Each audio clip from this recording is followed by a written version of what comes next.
घनश्याम राधे राधे निकुंज में विराजे। घनश्याम राधे राधे श्री राधे राधे राधे। घनश्याम राधे राधे श्री राधे राधे राधे। घनश्याम राधे राधे निकुंज में विराजे। घनश्याम राधे राधे निकुंज में विराजे। घनश्याम राधे राधे निकुंज में विराजे। घनश्याम राधे राधे निकुंज में विराजे। घनश्याम राधे राधे। घनश्याम राधे राधे। घनश्याम राधे राधे। घनश्याम राधे राधे। घनश्याम राधे राधे निकुंज में विराजे। घनश्याम राधे राधे निकुंज में विराजे। घनश्याम राधे राधे श्री राधे राधे राधे। घनश्याम राधे राधे श्री राधे राधे राधे। घनश्याम राधे राधे। जय श्री कृष्णा। आप सबका आज के इस भगवत गीता प्रवचन सत्र में स्वागत है।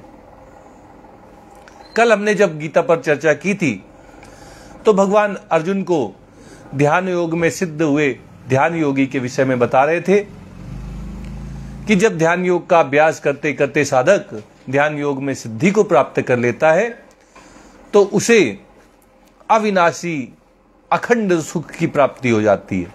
उसे शाश्वत सुख प्राप्त हो जाता है। ये शाश्वत सुख आत्यंतिक होता है, मतलब ये जो सात्विक सुख है उनकी पराकाष्ठा होता है।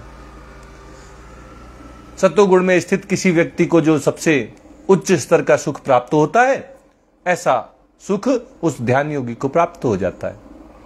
और यह अतीन्द्रिय होता है। इंद्रियों से प्राप्त होने वाले विषय भोगों को भोगने से प्राप्त होने वाले जो भी राजसिक सुख हैं, ये उनकी भी पराकाष्ठा होता है। राजसिक सुख भी उसके सामने टिक नहीं पाते हैं। और यह बुद्धिग्राह्य है। जब आदमी तमोगुण से युक्त सुख का अनुभव करता है, निद्रा प्रमाद आलस्य में पड़ा रहता है, तो उस समय उसकी बुद्धि काम नहीं करती है, विवेक जागृत नहीं होता है। लेकिन जब व्यक्ति स्वरूप में स्थित हो जाता है, उसे परमात्मा की अनुभूति हो जाती है, तो फिर उसको बुद्धिग्राह्य सुख की प्राप्ति होती है। उसकी बुद्धि भी जागृत रहती है, उसका विवेक भी जागृत रहता है। अब भगवान अर्जुन से यह भी कह रहे थे कि जब एक बार इस स्थिति को मनुष्य प्राप्त कर लेता है, ध्यान योग का साधक जब इस आत्यांतिक सुख को, इस अतीन्द्रिय सुख को, इस बुद्धिग्राह्य सुख को अपने जीवन में अनुभव कर लेता है, उसे स्वरूप का ज्ञान हो जाता है, बोध हो जाता है, उसे परमात्मा तत्व की अनुभूति हो जाती है, तो फिर वह फिर कभी विचलित नहीं होता। फिर कभी उसे सांसारिकता अपनी ओर आकृष्ट नहीं करती। फिर कभी उसे विषय भोग अपनी ओर आकर्षित नहीं कर पाते। क्यों नहीं कर पाते? इसका उत्तर देते हुए भगवान कहते हैं, यम लब्ध्वा चापरम लाभम मन्यते नादिकम ततः यस्मिन् स्थितो न दुःखेन गुरुणापि विचाल्यते। कोई व्यक्ति दो कारणों से अपनी स्थिति से विचलित होता है। क्या दो कारण हैं? पहला है लोभ। मान लीजिए किसी को 100 रुपए प्रति घंटा के हिसाब से काम करने के लिए तनख्वाह दी जा रही है। कोई नौकरी कर रहा है जहां अगर वो 8 घंटे मेहनत करता है तो उसको 800 रुपए मिल जाते हैं। अब अगर उसको कोई दूसरी नौकरी मिल जाए जहां उसको 200 रुपए प्रति घंटा के हिसाब से पगार मिलने लगे, 1600 रुपए प्रतिदिन मिलने लगे, तो व्यक्ति लोभ के कारण उस पहली नौकरी को छोड़कर दूसरी नौकरी को ज्वाइन कर लेगा। ये लोभ जो है वो मनुष्य को विचलित कर देता है। लेकिन अभी पिछले श्लोक में भगवान ने बताया कि एक बार जब स्वरूप का बोध हो जाता है, परमात्मा की अनुभूति हो जाती है, तो यह सात्विक, राजसिक और तामसिक सभी गुणों से, सभी सुखों से श्रेष्ठ होती है, सर्वोपरि होती है। तो लोभ के कारण भी ध्यान योग में सिद्ध हुआ योगी फिर वापस किसी और चीज को ना तो इस स्वरूप के बोध से श्रेष्ठ मानता है जिसके कारण उसको लोभ हो, और ना ही इससे ज्यादा सुख उसको दोबारा कभी सांसारिकता में प्राप्त हो पाता है। उसका जो भी अनुभव होते हैं पुराने, जो भी उसने सर्वोच्च सुख प्राप्त किए होते हैं अपने जीवन में, जब वो सांसारिकता में फंसा रहा था, सांसारिकता से विमुक्त होने पर जो उसे सुख प्राप्त होता है वो उन पुराने सुखों से ज्यादा बड़ा होता है, और इसलिए वो वापस उन सांसारिक सुखों की ओर नहीं लौटना चाहता। तो यम लब्ध्वा चा परम लाभम मन्यते नाधिकम ततः। एक बार जब परमात्म तत्व का ज्ञान हो जाता है, स्वरूप का बोध हो जाता है, तो व्यक्ति जान लेता है कि अरे इतना महान, इतना अच्छा सुख तो कभी जीवन में मिला ही नहीं। इस सुख से तो मैं सदा सदा के लिए वंचित था। मैंने जो भी सात्विक, राजसिक, तामसिक सुख अपने जीवन में भोगे थे वे सब तो इसके सामने फीके पड़ गए, और इसलिए वो इस स्वरूप के बोध से, इस परमात्मा की अनुभूति से बड़ा सुख कुछ और नहीं मानता है, क्योंकि वो अपने अनुभव से इसको जान लेता है कि यही सबसे बड़ा सुख है। और दूसरा कारण, जब व्यक्ति विचलित होता है वो किसी चीज का डर होता है। डर के कारण भी लोग विचलित हो जाते हैं। जैसे अगर एक नौकरी में माना कि 1 घंटे के 100 रुपए के हिसाब से दिन में 8 घंटे के 800 रुपए मिल रहे थे, लेकिन वहां जान का कोई खतरा नहीं था। दूसरी नौकरी में 200 रुपए प्रति घंटा तो मिल रहा है, 1600 रुपए प्रतिदिन तो मिलेंगे, लेकिन उसमें जान का भी खतरा है। तो व्यक्ति पहली नौकरी करना पसंद करेगा कि चलो पैसे कुछ कम मिले लेकिन जान तो बची रहेगी, जान पे तो नहीं आएगी। तो दूसरा कारण डर भी होता है, जिसके कारण व्यक्ति विचलित हो जाता है। दुख आ जाए तो भी व्यक्ति वापस लौटने लगता है कि लग रहा है कि इस स्थिति को आके सही नहीं किया मैंने, कुछ गड़बड़ी हो गई, और वापस अपनी पुरानी स्थिति की ओर लौटने लगता है। भगवान कहते हैं कि जब एक व्यक्ति अपने जीवन में ध्यान योग का अभ्यास करते करते स्वरूप को जान लेता है, स्वरूप का बोध हो जाता है, परमात्मा तत्व का अनुभव हो जाता है, तो व्यक्ति के जीवन में अगर दारुण दुख भी आ जाए, भयानक से भयानक विपत्तियां आ जाएं, बड़ा से बड़ा दुख आ जाए, तो भी वो वापस सांसारिकता में नहीं लौटता है। वो स्वरूप को छोड़कर फिर संसार के भोगों, ऐश्वर्यों की प्राप्ति के लिए प्रयास कभी नहीं करता है। जब साधक अवस्था रहती है तब अगर कोई दुख आए तो व्यक्ति परमात्मा की ओर से एक बार विमुख हो सकता है, क्योंकि उसको परमात्मा का अनुभव नहीं है। परमात्मा की प्राप्ति से होने वाले आनंद का उसे अभी कोई सुख, आनंद प्राप्त नहीं हुआ है, इसलिए वो विचलित हो सकता है। लेकिन जब साधक सिद्ध हो जाता है, ध्यान योग का अभ्यास करते करते ध्यान योग के अभ्यास करने वाले को सिद्धि प्राप्त हो जाती है, तो फिर वो वापस कभी बड़े से बड़े दुख के आने पर भी वापस सांसारिकता की ओर नहीं मुड़ता है।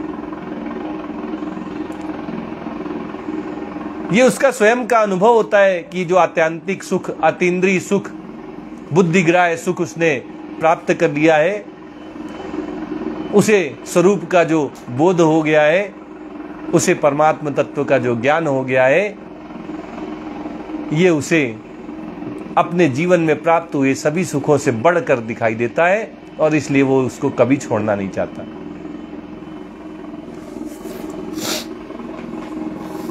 आगे भगवान अर्जुन से कह रहे हैं तम विद्या दुख संयोग वियोगम योग संगीतम सनिश्चयेन योक्तव्यो योगो निर्विण्ण चेतसा। भगवान कह रहे हैं कि मैंने तुम्हें बता दिया कि वो सुख इतना श्रेष्ठ है, सर्वोपरि है, अतुलनीय है, अकल्पनीय है कि एक बार जिसने उसका स्वाद चख लिया है, जिसने उस आनंद का अनुभव कर लिया है, वो वापस संसार के सबसे बड़े सुख के लोभ के कारण भी या सबसे दारुण दुख के आ जाने पर भी वापस नहीं लौटता है। ये उसकी महिमा है और इसलिए सबको इस सुख को प्राप्त करने का, इस आनंद को प्राप्त करने का अपने जीवन में प्रयास करना चाहिए। भगवान कहते हैं कि तम विद्या दुख संयोग वियोगम, दुख के संयोग का वियोग करने वाली ये जो विद्या है। दुख का संयोग क्या है? दुख का संयोग है कि दुख तो हमारा नहीं है लेकिन हम उससे जुड़ गए हैं। ये शरीर हमारा नहीं है लेकिन हमने इसके साथ मैंपना जोड़ लिया है। ये हमारे संबंधी, हमारे परिवार के लोग, हमारे मित्र, ये सब मेरे हैं नहीं लेकिन हमने इनसे संबंध जोड़ रखा है। ये संसार हमारा नहीं है, इंद्रियां हमारी नहीं है, मन बुद्धि हमारी नहीं है, फिर भी हमने इनको अपना समझ रखा है। इस दुखालय से, इस दुख के घर संसार से हमने संबंध जोड़ के अपने आप को भी दुखी कर लिया, इसीलिए इसको दुख संयोग कहा गया। कोई संबंध है नहीं, हम तो चेतन हैं और संसार पूरा का पूरा जड़ है, तो इससे हमारा संबंध तो नहीं है। हम परमात्मा के अंश हैं और ये मन बुद्धि आदि संसार से प्राप्त हुए हैं, इनसे भी हमारा कोई संबंध नहीं है। लेकिन हमने सबके साथ संबंध जोड़ के अपने आप को दुख के घर में बंद कर लिया है। संसार के दुखों के साथ हमने संबंध जोड़कर अपने आप को भी दुखी मान लिया है नहीं, बस ये माना हुआ संबंध है, इसीलिए इसको दुख संयोग कह रहे हैं। लेकिन जब कोई ध्यान योग का अभ्यास करता है, कर्म योग का अभ्यास करता है, भक्ति योग का अभ्यास करता है, संसार से विमुख होकर परमात्मा के श्री चरणों में समर्पण कर देता है, परमात्मा की भक्ति में, प्रेम में मग्न हो जाता है, तो फिर सांसारिकता से उसका संबंध छूट जाता है। इस दुख के संयोग का वियोग हो जाता है, संबंध विच्छेद हो जाता है। और ये सांसारिकता से संबंध का छूट जाना, संबंध विच्छेद हो जाना, वियोग हो जाना, भगवान कहते हैं ये योग कहलाता है। तो भगवान ने योग की एक परिभाषा दूसरे अध्याय में 48वें श्लोक में भी दी थी। समत्वम योग उच्यते, समता ही योग है। और दूसरी परिभाषा अब यहां 6वें अध्याय में भगवान 23वें श्लोक में दे रहे हैं। क्या कह रहे हैं? दुख के संयोग के वियोग का नाम योग है। जो दुख के संयोग का वियोग करा दे वही योग है। परमात्मा से संबंध जुड़ जाए, संसार से संबंध छूट जाए, यही तो योग है। और समता तभी जीवन में आती है जब सांसारिकता से सुख बुद्धि, राग, आसक्ति, ममता, घृणा ये सब छूट जाए। जब संसार से ये संयोग जो हमने मान रखा है, इस दुखालय संसार से जब ये संयोग छूट जाता है, इसका वियोग हो जाता है, तब परमात्मा में जो स्वतः सिद्ध स्थिति है उसका अनुभव हो जाता है। जो परमात्मा हर समय हर जगह उपलब्ध है, उनका अनुभव हो जाता है। और इसलिए भगवान कहते हैं कि योग वही है जो दुख के संयोग का वियोग करा दे, जो सांसारिकता से पीछा छुड़ा दे और परमात्मा में लगा दे। परमात्मा की भक्ति में, परमात्मा के प्रेम में मग्न कर दे। वो योग है। तो ध्यान योग का उद्देश्य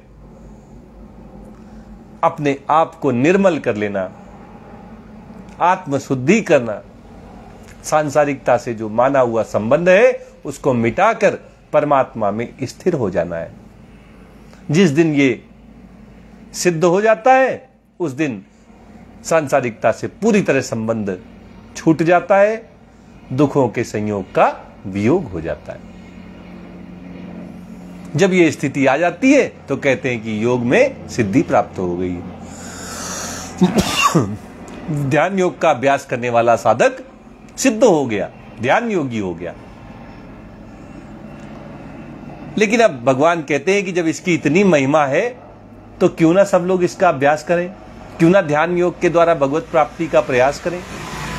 स निश्चयेन योक्तव्यो, और इसलिए इस सांसारिकता से छूटने के लिए, दुख के संयोग का वियोग करने के लिए हर किसी को चाहिए कि निश्चित रूप से योग का, ध्यान योग का अभ्यास करें।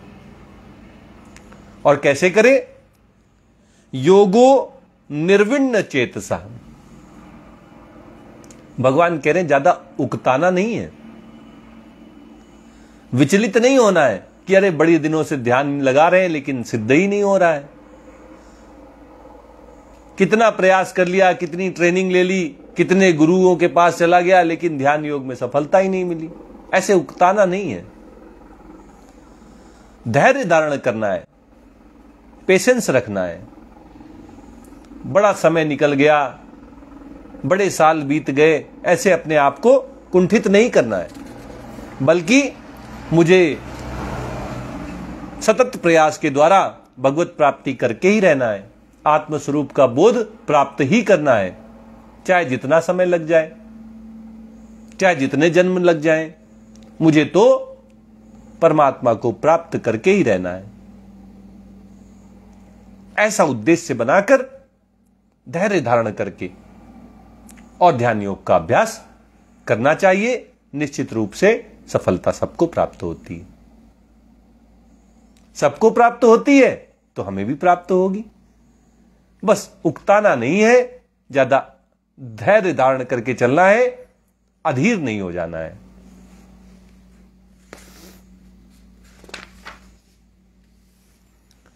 अब इसके लिए उपाय क्या है?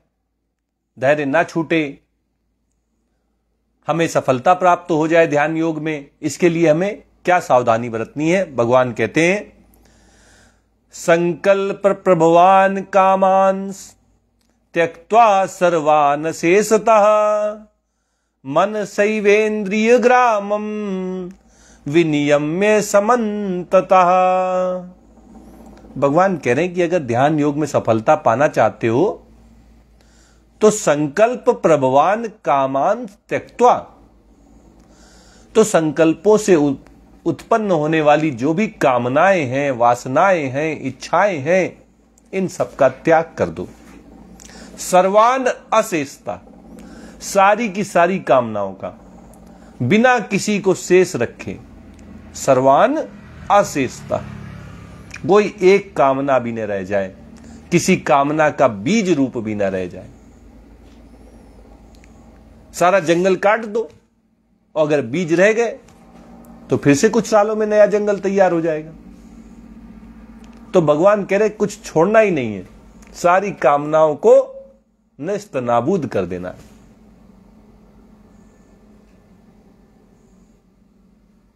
कामना का अंश भी ना बचे। और कामना कैसे आती है? भगवान ने कहा संकल्प से उत्पन्न होती है। और संकल्प कहां से आता है? पहले जरूर कुछ ना कुछ स्फुरना उत्पन्न होती है। मन तो चंचल है, कुछ ना कुछ विचार इसमें चलते रहते हैं। विचार स्फुरना है, लहरें हैं। इनमें से कुछ लहरें हमें अपनी ओर आकर्षित करती हैं, उनमें सुख बुद्धि या दुख बुद्धि अपना संबंध जोड़ लेती है। उनसे हम कुछ सुख प्राप्त करना चाहते हैं या पीछा छुड़ाना चाहते हैं, और तब वो संकल्प का रूप ले लेती हैं। संकल्प बन जाता है, और जब संकल्प बन जाता है तो फिर इच्छा उत्पन्न होती है उस संकल्प को पूरा करने की, पाने की या छोड़ने की।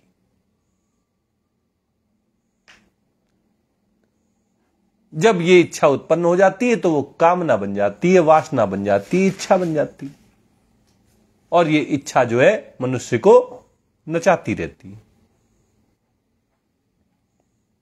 भगवान कह रहे हैं इसलिए कोई भी कामना शेष नहीं छोड़नी है, सारी की सारी कामनाओं को बीज सहित, अंश सहित समाप्त कर देना है। यही बाधा उत्पन्न करती है ध्यान योग में सफलता प्राप्त होने में। इसलिए सबसे पहले कामनाओं को मिटा देना है, और इन कामनाओं को मिटाने के लिए हमें क्या करना होगा? भगवान कहते हैं मन सैवेन्द्रिय ग्रामम विनियम्य समन्तता। भगवान कह रहे कि सारी की सारी विषयों से, सभी दिशाओं से जो हमारे इंद्रियां हैं, उनके विषय हैं, शब्द स्पर्श रूप रस गंध, ये जो ज्ञानेंद्रियों के विषय हैं, इन विषयों से मन के द्वारा अपनी इंद्रियों को अलग कर लेना है। इंद्रियां विषयों का चिंतन ना करें, विषयों की ओर आकर्षित ना हो, इसके लिए मन का सहारा लेना है। मन की सहायता से इंद्रियों को भली भांति वश में कर लेना है, नियंत्रित कर लेना है। जब हम अपनी इंद्रियों को अपने वश में कर लेते हैं, मन को अपने वश में कर लेते हैं और कामनाओं का परित्याग कर देते हैं, तब हमें ध्यान योग के अभ्यास में सफलता प्राप्त हो जाती है। और इसमें जल्दबाजी नहीं करनी है। जल्दबाजी करने से कोई फायदा नहीं मिलेगा। यह सांसारिकता की कोई परीक्षा नहीं है कि जल्दी जल्दी पढ़ लेंगे, ज्यादा मेहनत कर लेंगे तो तुरंत सफलता मिल जाएगी। यहां कोई उपाय काम नहीं आता, यहां कोई युक्ति काम नहीं आती। भगवत कृपा से, गुरु कृपा से जब मन पूरी तरह निर्मल हो जाएगा, शांत हो जाएगा, समबुद्धि उत्पन्न हो जाएगी, चित्त शांत हो जाएगा, तब वो समय आता है जब स्वरूप का बोध होता है, परमात्मा तत्व का ज्ञान होता है।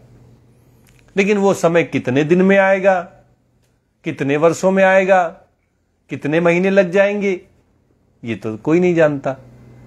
वो इस क्षण भी आ सकता है और हो सकता है इस पूरे जन्म में ना आए।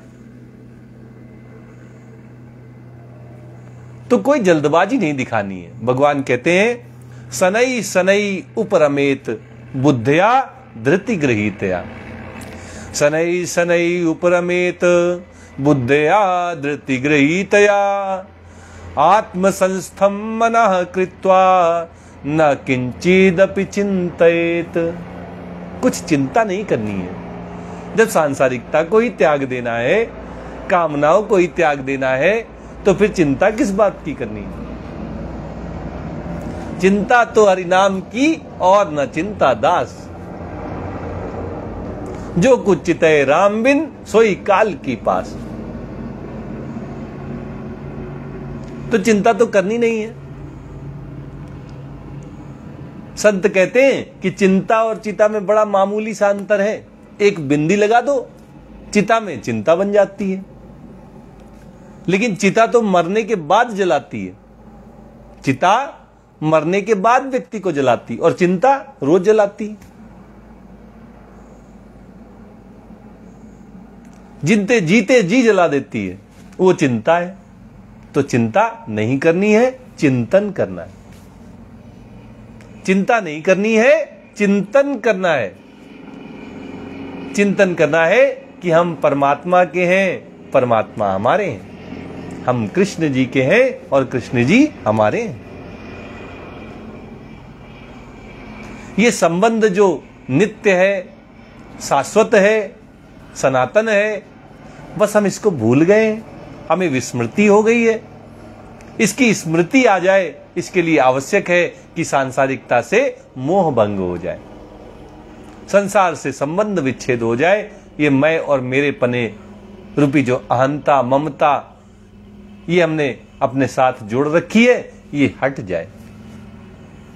चाहे कर्म योग के द्वारा, चाहे सांख्य योग के द्वारा, चाहे ध्यान योग के द्वारा, चाहे भक्ति योग के द्वारा, जिस साधन से हमें सुलभ हो, सहज हो, उससे हम इस सांसारिकता से संबंध को तोड़ सकते हैं।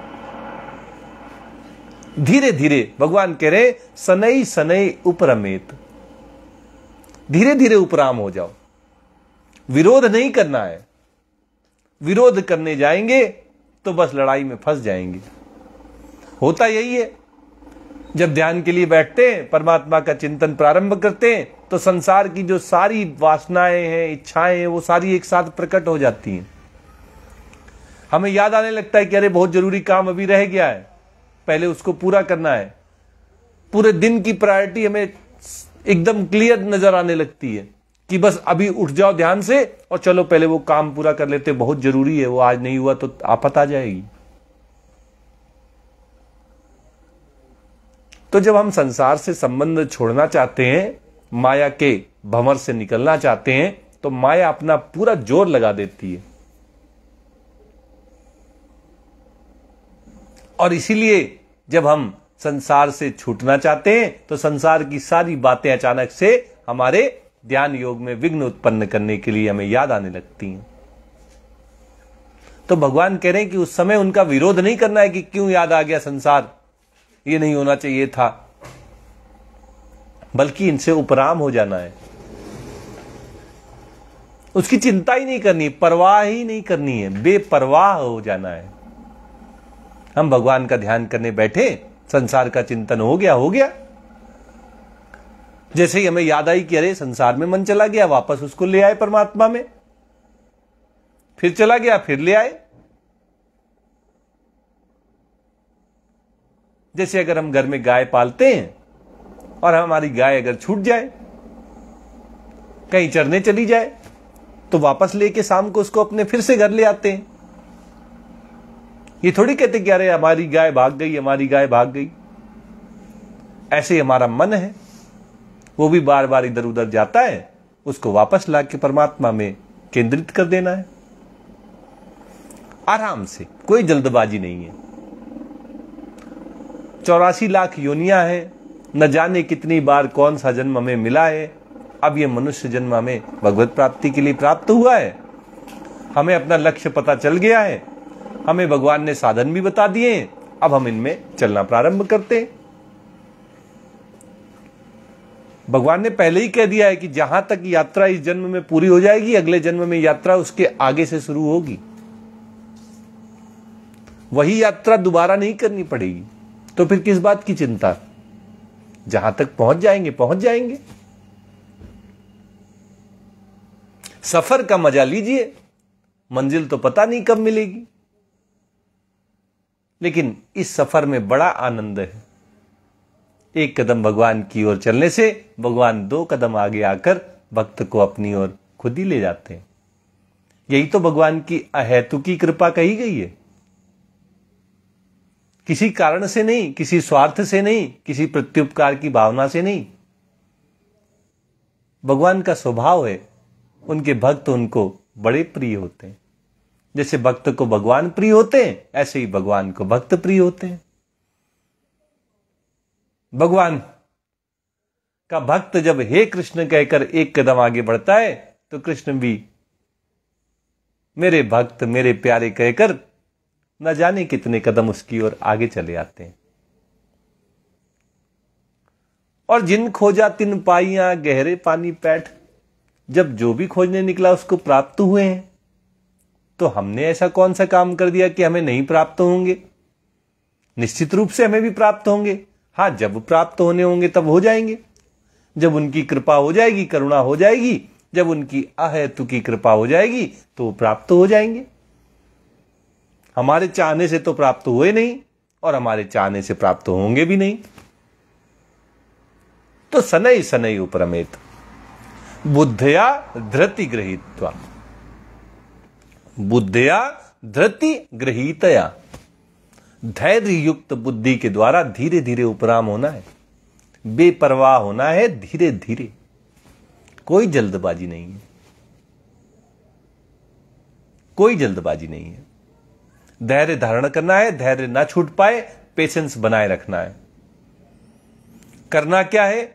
आत्मसंस्थम मनः कृत्वा, मन को संसार में जो इधर उधर घूमता रहता है उसको वहां से हटाकर अपने स्वरूप में, परमात्मा के चिंतन में लगा देना है। परमात्मा का चिंतन करते हुए न किंचिद अभी चिंतित, और फिर किसी का भी चिंतन ना करें।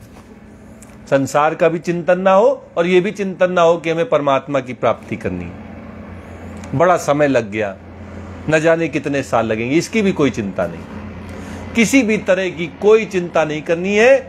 केवल और केवल अपने मन को परमात्मा में एकाग्र करना है, परमात्मा के श्री चरणों में लाकर उसको रख देना है।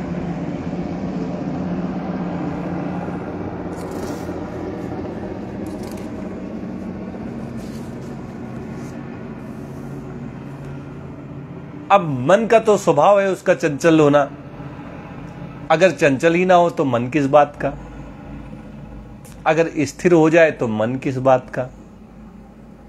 तो जब हम प्रयास करते हैं ध्यान योग में परमात्मा के श्री चरणों में अपने मन को लगाने का, तो दो कठिनाइयां आती हैं। क्या कठिनाइयां आती हैं? मन का जहां हम लगाना चाहते हैं परमात्मा के चरणों में, वहां वो स्थिर नहीं रहता, अस्थिर। और दूसरा, संसार से हम उसको हटाना चाहते हैं लेकिन बार बार संसार का ही चिंतन करता है, उसकी चंचलता, अस्थिरता और चंचलता, ये दोनों विघ्न उत्पन्न करते हैं। भगवान कहते हैं यतो यतो निश्चरति मनस चंचलम अस्थिरम ततस्ततो नियम्ये तद आत्मन्येव वशम नयेत। भगवान कहते हैं ये दो विघ्न तो आएंगे, अस्थिरता भी दिखाई देगी। हम भगवान के चरणों में मन को लगाना चाहेंगे लेकिन वो अस्थिर होगा, भाग जाएगा बार बार चरणों को छोड़कर संसार में। और संसार से हम हटाना चाहेंगे लेकिन चंचल होने के कारण बार बार संसार की ओर ही जाएगा। तो हमें क्या करना है? मन तो अपना काम कर रहा है, संसार से हटाना चाहते फिर भी संसार का चिंतन कर रहा है, और परमात्मा में लगाना चाहते फिर भी परमात्मा में स्थिर नहीं रह रहा है। हम क्या करेंगे? ततस्ततो नियम में तद, जहां जहां जा रहा है वहां वहां से उसको वापस लाएंगे। आत्मन्येव वशम नयेत, उसको फिर से परमात्मा के चरणों में लगा देंगे, अपने वश में करके, नियंत्रण करके उस पर नियंत्रण पाएंगे, उसको शांत करेंगे, उसको फिर से परमात्मा के चरणों में समर्पित कर देंगे। मन चंचलता दिखाएगा, अस्थिरता दिखाएगा, ये उसका स्वभाव है। और हमारा स्वभाव है कि हमको मन को भगवान के चरणों में लगा के रहना है। जहां जहां से जाएगा, जहां जहां जाएगा वहां वहां से लाकर वापस उसको फिर परमात्मा के चरणों में लगा देंगे। जब बार बार ऐसा करेंगे तो मन जो है समझ जाएगा कि अब बचने का कोई उपाय नहीं है, और वह परमात्मा में लग जाएगा। और जैसे जैसे उसको आनंद प्राप्त होने लगेगा, संसार में क्यों भाग रहा है, परमात्मा में क्यों नहीं स्थिर हो रहा है?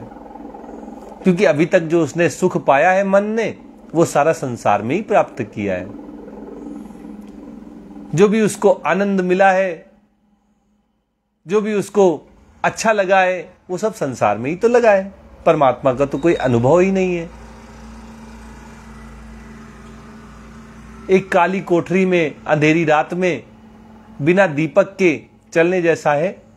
पता नहीं आगे कौन क्या टकरा जाएगा, कहां क्या मिलेगा, नहीं मिलेगा। ऐसी तो स्थिति है। तो जब मन को उसका अनुभव नहीं है, उस आनंद का, उस सुख का जरा सा भी भान नहीं है, तो इसलिए वो वहां स्थिर नहीं रह पाता है। जहां कभी उसने सुख पाया है, जहां उसे कभी चैन मिला है, वहां बार बार भाग जाता है। जैसे जैसे ध्यान योग का अभ्यास आगे बढ़ता है, व्यक्ति को जीवन में सुख आनंद प्राप्त होने लगता है, तो फिर उसका मन संसार की ओर जाना बंद कर देता है। जैसे जैसे इच्छाएं मिट जाती हैं तो मन फिर उन इच्छाओं को पूरा करने के लिए इधर उधर दौड़ लगाना भी बंद कर देता है। तो ध्यान ये रखना है कि मन चंचल है, अस्थिर है, वो बार बार भागेगा, लेकिन बार बार उसको पकड़ के परमात्मा के चरणों में लाकर समर्पित कर देना है, रख देना है, लगा देना है। आगे भगवान अर्जुन से कह रहे हैं, प्रशांत मनसम ही एनम योगिनम सुखमुत्तमम उपैति शांत रजसम ब्रह्मभूतम अकल्मषम। अकल्मषम मतलब जिसके पाप नष्ट हो गए, पापों से रहित हो गया है, पापों से मुक्त हो गया है। शांत रजसम जिसका रजोगुण भी शांत हो गया है, अब उसको विषय भोगों में कोई आनंद नहीं प्राप्त होता। विषय भोग जिसे अपनी ओर आकर्षित नहीं करते। ऐसा व्यक्ति कौन होगा? जिसका मन शांत हो गया है, प्रशांत मनसम, जिसने अपने मन को वश में करके परमात्मा में लगा दिया है। सांसारिकता की ओर जिसके मन का जाना बंद हो गया है, जिसका मन पूरी तरह शांत होकर परमात्मा में ही स्थिर हो गया है, वह सभी पापों से मुक्त हो जाता है। उसका विषय भोगों के प्रति आकर्षण समाप्त हो जाता है, उसका रजोगुण भी समाप्त हो जाता है, और फिर वो स्थिति को प्राप्त करता है जिसे ब्रह्मभूतम कहते हैं। वो परमात्मा के स्वरूप में स्थित हो जाता है। कहते हैं कि मनुष्य के हृदय रूपी शाखा पर दो पक्षी बैठे हुए हैं, आत्मा और परमात्मा। यह मुंडक उपनिषद में बताया गया है। क्या कहा गया है? कहा गया है कि एक ही शाखा पर आत्मा और परमात्मा रूपी दो तोते बैठे हुए हैं, और उसमें से जो आत्मा रूपी तोता है वो सांसारिक वृक्ष के फल को खाने में मग्न है, और जो दूसरा तोता है परमात्मा, वो उसके इस भोक्तापन का, फल के खाने का साक्षी है। जिस क्षण इस आत्मा रूपी पक्षी को जो फल वो खा रहा है, उसको खाते खाते या खाना बंद कर देने के बाद अपने पड़ोस में बैठे हुए, अपने बगल में बैठे हुए परमात्मा रूपी तोते की तरफ उसका ध्यान जाता है। वो देखता है कि ये तो साक्षी है, और उसी क्षण उसके साक्षी भाव को देखकर आत्मा के अंदर भी साक्षी भाव उत्पन्न हो जाता है। फिर सांसारिक वृक्ष के फल उसको अच्छे नहीं लगते, उसका सांसारिकता से मोह भंग हो जाता है। वो भी परमात्मा की भांति असंग हो जाता है, साक्षी बन जाता है। यहां पे भी भगवान यही कह रहे हैं कि जब किसी व्यक्ति का मन ध्यान योग का अभ्यास करते करते शांत होकर परमात्मा में लग जाता है, जब उसे पापों से मुक्ति प्राप्त हो जाती है, जब उसके रजोगुण, फल, इच्छाएं, विषय भोग ये सब व्यर्थ मालूम होने लगते हैं, रजोगुण समाप्त हो जाता है, तब वह ब्रह्मभूत स्थिति को प्राप्त हो जाता है। वो परमात्मा के साथ एकीकार से श्रेष्ठ होता है। वो उस सुख को प्राप्त कर लेता है जिसे भगवान ने आत्यांतिक, अतीन्द्रिय, बुद्धिग्राह्य सुख कहा है, जो सभी सुखों की पराकाष्ठा है। सतोगुण, रजोगुण और तमोगुण से प्राप्त होने वाले जो भी सुख हैं वो उनसे श्रेष्ठ है। तब जाकर उसे ध्यान योग में सिद्धि प्राप्त हो जाती है। उसे जीवदात्मानम योगी विगत कल्मषः सुखेन ब्रह्म संस्पर्शम अत्यंतम सुखमश्नुते। भगवान कहते हैं, अगर इस आत्यांतिक सुख का अनुभव करना चाहते हो तो अपने आप को सदा परमात्मा में लगाए रखो। अपने मन को, अंतःकरण को सदा परमात्मा में लगाए रखो। विगत कल्मषा, पापों से रहित हो जाओ। और जब पापों से रहित होकर व्यक्ति अपने मन को, अपनी बुद्धि को, अपने चित्त को सदा परमात्मा में लगाए रखता है, तो सुखपूर्वक सुखेन ब्रह्म संस्पर्शम अत्यंतम सुखमश्नुते, तो उसे सुखपूर्वक बिना किसी कठिनाई के सहज भाव से, सरल ढंग से ब्रह्म प्राप्ति रूप अत्यंतिक सुख का अनुभव हो जाता है। उसे आत्म स्वरूप का बोध हो जाता है, उसे भगवत प्राप्ति हो जाती है, ध्यान योग में सफलता प्राप्त हो जाती है, वह सिद्धि प्राप्त करके ध्यान योगी बन जाता है। तो इसके लिए आवश्यकता है कि हम अपने पापों से रहित हो जाएं, सांसारिकता से संबंध विच्छेद कर लें और सदा परमात्मा का ही चिंतन करें। सांसारिकता का तनिक भी चिंतन हमें ना हो। परमात्मा ही सर्वत्र व्याप्त है, हर समय, हर जगह, हर रूप में भगवान श्री कृष्ण ही लीला कर रहे हैं। जब इस भाव से साधक हर समय, हर जगह भगवान का ही दर्शन करता है, भगवान का ही चिंतन करता है, जो कुछ भी उसको दिखाई देता है, सुनाई देता है, जिसका भी उसे अनुभव होता है, वह सब भगवत स्वरूप है, ऐसा मानकर, ऐसा जानकर जब सर्वत्र भगवत दृष्टि साधक के अंदर आ जाती है, तब वो इस स्थिति को प्राप्त करता है कि उसे सिद्धि प्राप्त हो जाए, उसे आत्यंतिक सुख का अनुभव हो जाए, उसे ब्रह्म प्राप्ति हो जाए, उसे भगवत प्राप्ति हो जाए। आज गीता का प्रवचन यहीं तक होगा। आइए भगवान के नाम का सुमिरन करते हुए आज के इस सत्र को संपन्न करते हैं। जय राधे राधे राधे बरसाने वाली राधे, जय राधे राधे राधे बरसाने वाली राधे। वृंदावन में राधे राधे, हाथ उठा के राधे राधे, ताली बजा के राधे राधे, जय जय जय जय जय जय राधे। जय जय राधे, जय जय राधे, जय जय राधे, जय जय राधे, जय राधे, जय जय राधे, जय राधे, जय जय राधे। जय राधे, जय जय राधे, जय राधे, जय जय राधे। जय राधे, जय जय राधे, जय राधे, जय जय राधे। वृंदावन में राधे राधे, हाथ उठा के राधे राधे, ताली बजा के राधे राधे, जय श्री राधे, जय श्री राधे। जय श्री राधे, जय श्री राधे, जय श्री राधे, जय श्री राधे।